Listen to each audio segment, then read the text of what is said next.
So my son James is oriented to hearing. He also likes art. He heard a thing they had at the VMFA on Magritte, and he was real interested. He could recognize the paintings. He loved it. I take him to theater at the Blackfriar. He laughs at Shakespeare. I took him to the ballet, I guess 3 times in one year, and he looked at me and said, "Mom, I think I'm good with the ballet."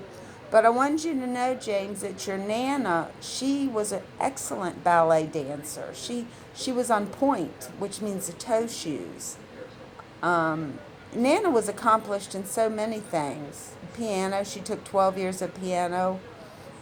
She was very crafty. She refinished furniture. She basket wove. She caned chairs. She did those Easter eggs like they make in Russia, with the wax. She did dough stuff. When I was a kid, she'd bake dough. She did cross stitch. She did embroidery, knitting. She knitted us the most beautiful Christmas stockings. Man, that woman, she was a power force, I'll tell you. And then she made her own pie crust. When I was growing up, she made the best spaghetti that I've ever tasted. And that was like one of my favorite meals. One time she made us eat liver, which I think we kept standing up and going and throwing it up outside the backyard. The whole neighborhood knew that we could not eat over that night because my mom was going to make us eat liver.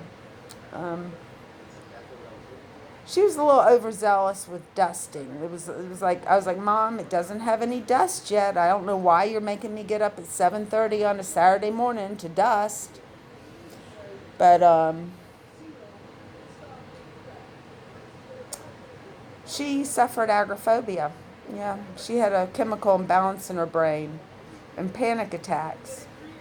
And finally, she got on medicine. They didn't have medicine in the 1970s or hardly the 80s.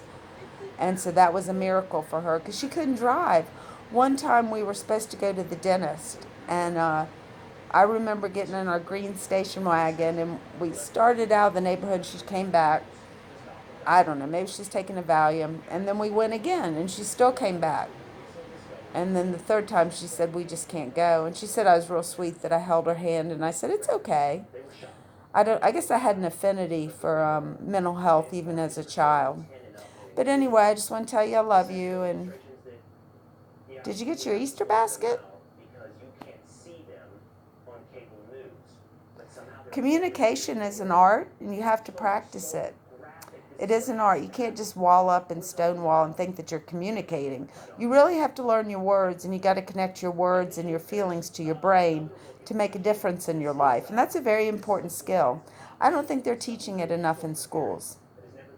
Journaling helps, doing a lot of journaling. And I sent you a creative cursive book so you can learn how to cursive write. But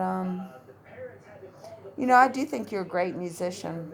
I think you should do whatever your heart tells you to do. If it tells you to be an airline pilot, go do that. Just follow your heart. Do what you love doing.